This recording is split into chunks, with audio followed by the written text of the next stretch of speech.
Hello, hello. Welcome back to Let's Talk Entertainment News. All right, Avatar fans, James Cameron shares Avatar Fire and Ash feedback and also says that generative AI will not be involved in the film. That should be good news for some of you who are very uptight about the AI thing. We're going to talk about that in just a moment. Before we do, I just want to take a moment to say thank you. Yes, thank you for helping us hit 5,000 subscribers. We finally reached that goal last week. We're now setting at 508. I'm not going to ask you to subscribe for a while. I'm just going to say thank you, and then we'll fill in the spot later with a new call to action screen with some new goal that we have yet to set. All right, then. Here we go. Avatar 3 getting closer and closer. James Cameron shares Avatar Fire and Ash feedback, says generative AI won't be involved. While you may not have been able to see Avatar Fire and Ash yet, director James Cameron recently shared some feedback he got from a few select people and as well as confirmed that generative AI will not be used in the film.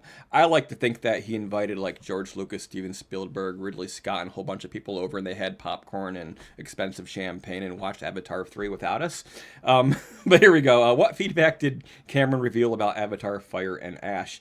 Speaking to New Zealand Stuff in a recent interview, Cameron said that he recently screened Fire and Ash for a few select people, all of whom had nothing but rave reviews for the highly anticipated third entry in the Avatar franchise.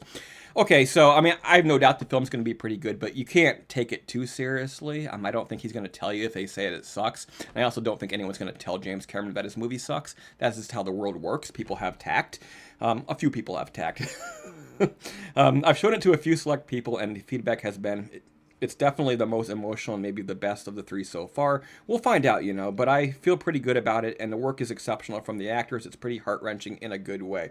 So I like that. I think the thing about the second film is it was a lot like the first film, despite the fact that they added the whole water element. So I think it's time for them to raise the bar. He could sort of like fool you twice with the second one, but the third one has to take bigger leaps and bounds, become more complicated, up the stakes in a way other than just having more of everything.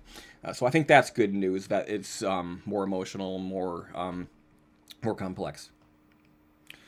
While also in New Zealand, Cameron took part in a Q&A session during an event and revealed that a title card that plays ahead of the movie will say that no generative AI was used in the making of this movie. You have to wonder if this is going to become a standard.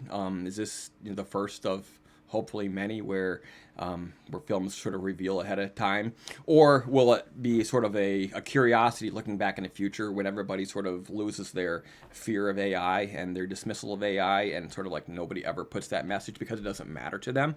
So that'll be interesting to find out as well. No generative AI was used in the making of this movie, confirming that the film won't be helped by the technology quickly spreading across Hollywood. And I don't think I really care that much.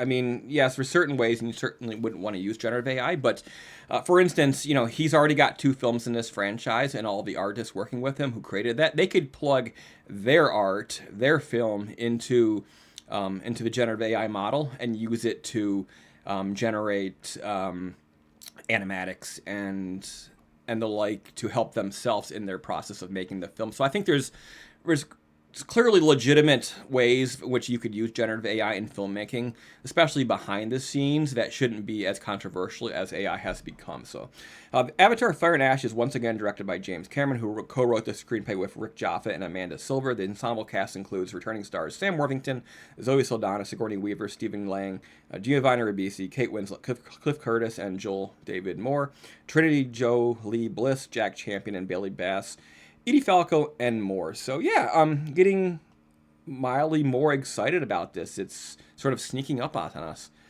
What else we have down here? Cameron previously said that the upcoming sequel will explore different cultures from those I have already shown. The Fire people will be represented by the Ash people. I want to show the Na'vi from another angle because so far I've only shown good sides. Their good sides. In early films, there are very negative human examples and very positive Na'vi examples, he continued. In Avatar 3, we'll do the opposite. We will also explore new worlds while continuing the story of the main characters. I can say that the last parts will be the best. The others are an introduction and a way to set the table before serving the meal. And I agree there. The first 2 films together certainly feel like a big, long 6.5 hour, 7 hour introduction. And now it's time to get into the meat and potatoes of the whole Avatar franchise. There's a Clearly a lot of people love these films. A lot of people watch these films. That doesn't, there's no getting around that. You can't lie about that. People love these films. But there's also a vocal group of people who sort of don't like the films and sort of underestimate them, and they sort of only look at the simplistic nature of some of the aspects of the films. But I think this is the time where they have to sort of bring those people on board as well, if they can be brought back on board, to really show them what this world is, really flesh it out in a way other than visual. So far, the emotional side has been very reminiscent of A Dances with Wolves, the typical sort of stranger in a not stranger in a strange land, but the outsider coming in and sort of experiencing the trauma of a native people from their perspective. And now it's time to go deeper than that. And I think that never count out James Cameron, because this is certainly the time where he's going to do that, I think, and I'm very hopeful. I think this is going to be the best one yet. Probably not the biggest one yet, unless people really love it. I think it's probably going to fall between the first and the second film on the box office scale, but box office really doesn't matter. And it's going to be harder to sort of judge what box office says about a film, because as the landscape is changing so quickly, just looking at sales, looking at tickets sold, looking at profits may not tell you the whole story about the success of a film. But there you have it. Looking good, looking interesting. No generative AI for those of you who are worried about such things in the upcoming Avatar 3. So let us know what you think in the comment section below, and I will see you again soon. Oh, and thank you once again for 5,000 subscribers. See you later.